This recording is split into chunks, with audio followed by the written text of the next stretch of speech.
Hello दोस्तों, आज हम अपने एक्सेल में पढ़ने वाले हैं पीपीएमटी फॉर्मूला को।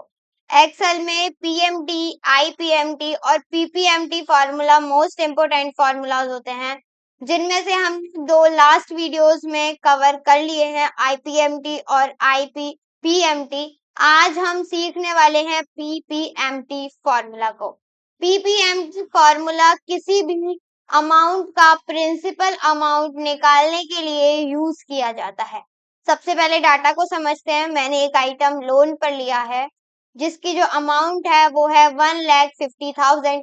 देखिए, जो मैंने आईपीएमटी और पीएमटी फॉर्मूला जो मैंने सिखाए हैं, सेम इसी डाटा के ऊपर सिखाए हैं ताकि तीनों चीजों को आप एक साथ एक ही डाटा से अच्छे से क्लैरिटी के साथ समझ पाओ। बाकी हमारा जो डाउन पेमेंट है वो है 30,000, जो कि मैं पहले से ही पे कर चुकी हूँ। और हमारा जो इंटरेस्ट है, इंटरेस्ट मतलब हो गया रेट, हम कितने रेट पर लोन ले रहे हैं। तो 10% रेट पर हमने लोन लिया है। उसके बाद नंबर ऑफ पीरियड्स, मतलब ये कितने सालों तक चलने वाला है। अगर ईयरली वाइज है तो 3, और अगर मंथली में इसको लूँ तो 3 × 12 कर देंगे तो मंथली निकल कर आ जाएगा। बाकी इतनी सारी चीजों को करने की जरूरत नहीं है, हम डायरेक्टली फॉर्मूलाज में भी चेंजेस कर सकते हैं। इक्वल्स टू को प्रेस करेंगे, पीपीएमटी फॉर्मूला को लगाने के लिए पीपीएमटी लिखेंगे। टैब से हम इसको करेंगे एक्टिव। एक्टिव करने के बाद आपको एक सिंपल सा काम करना है। सबसे पहले आपको रेट देना, क्या देनी है, रेट देनी है। रेट देने के बाद डिवाइड करेंगे 12 से, क्योंकि हमें सिर्फ पहले महीने मतलब एक महीने का ही हमें प्रिंसिपल अमाउंट निकालना है। कॉमा लगाएंगे। अब हमें किस मंथ का प्रिंसिपल अमाउंट निकालना है ये पता करना है।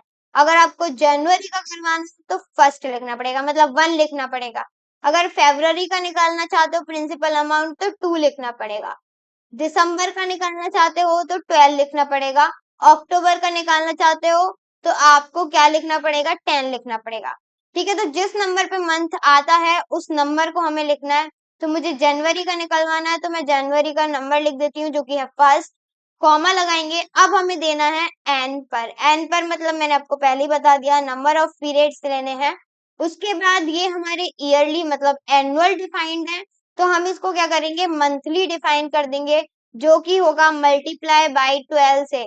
मल्टीप्लाई करने के बाद 12 से हमारा ये मंथली में चेंज हो जाएगा।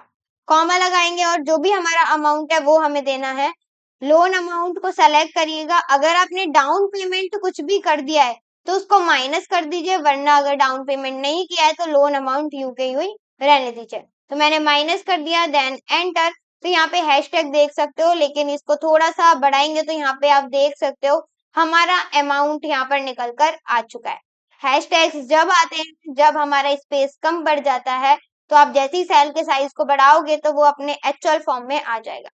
आई होप आपको पीपीएमटी फॉर्मूला अच्छे से समझ में आ गया होगा। और अगर आपने आईपीएमटी फॉर्मूला भी सीखा है ना, तो आपने एक चीज नोटिस करी होगी कि पीपीएमटी और आईपीएमटी फॉर्मूला बिल्कुल सेम है, एज इट इज सेम है। बस हमारी जो वैल्यूज हैं वो चेंज हो जाती हैं, क्योंकि फॉर्मूलाज तो चेंज है ना, हमने वैल्यूज ही तो सेम दी हैं, फॉर्मूलाज तो चेंज हो जाते हैं। बस इसी वजह से हमारा जो आईपीएमटी, पीपीएमटी और पीएमटी, तीनों को एक साथ करना सीखेंगे, मतलब तीनों को एक साथ सीखोगे तो ज्यादा बेटर रहेगा। आई होप आपको सारी चीजें क्लियर हो गई हैं। अभी भी कोई कंफ्यूजन, कोई भी डाउट या फिर कुछ भी ऐसा है जो समझ में नहीं आया है तो आप हमसे पूछ सकते हैं कमेंट बॉक्स में लिखकर।